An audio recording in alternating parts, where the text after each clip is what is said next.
seryoso talaga sila. And si BBM alam niya yan kasi governor siya dati, mayor ako dati. Alam nating lahat kung ano yung anomalya, ano yung corruption sa budget ng gobyerno, sa projects ng gobyerno. Saan lahat ang investigasyon? Actually, ganito po kasi ang nakikita ko dyan, above all of this investigation ng flood control at corruption na ito, ang sana dapat unahin din ni Marcos Jr. or ipaimbestiga itong mga opisyal na lalo na syempre mga mga workers ng taong bayan yan kung talaga ba sila ay nasa tama na pag-iisip o nasa maayos sila, yung bang hindi sila nagdodroga. Kasi just now nakita naman natin, sabi daw ni Senator Amy at nakita natin ang kanyang result ng kanyang drug test at siya ay negative. Akala ko cheque. Nako, eto naman yung kababawan ng aking drug test para ipakita na dito sa Senado kami ay talagang nagpupumiglas na maging halimbawa.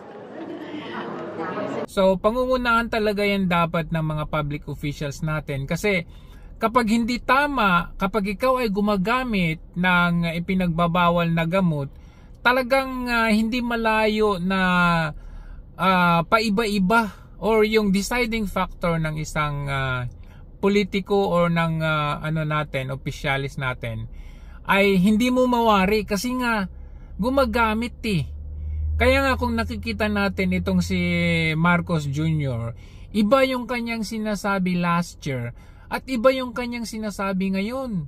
Iba yung ginagawa niya last year at iba yung ginagawa niya ngayon na tila baga parang ngayon lang nagising about dito sa flood control corruption na ito. Samantalang last year pinagdidepensahan pa niya yan, merong flood control andyan, na overwhelm lang, tapos ngayon sasabihin niya, wala ni isa, ghost project pala, ganun.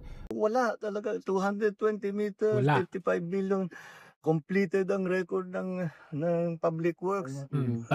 Walang ginawa. Kahit isang araw hindi nagtrabaho, wala. Wala kang makita, puntahan ninyo, wala kayong makita kahit na ano. Maraming nagsasabi, nababasa ko sa dyaryo, naririnig ko sa radyo, television, nasa na mga flood control. Nandyan ang mga flood control na overwhelm lang. Paano nangyari yun, di ba? So, kapag hindi natin unahin kasi din na ipa-drug test itong mga opisyalis natin, lalong-lalo na yung presidente. Opo ma'am, yan ang sinabi ko ma'am, kapag ang ulo lulong sa droga, lahat ng kamay at paa, lahat yan magdodroga na rin kasi wala na silang respeto sa authority. Yan yung problema natin ngayon. Lahat ng tao, nagkakanya-kanya na ang mga illegal at kriminal. Talagang yan yung mother of all issues sa atin. Mangungurap ka, mangungulimbat ka ng pera ng taong bayan para may pambili ka ng droga mo kasi addict ka na So yan ang dapat nating unahin, yung hair follicle test. Ewan ko kung hair follicle test yan kay Senator Amy na yan. So agree ako kay VP Sara na hindi lang flood control corruption ang dapat imbestigahan.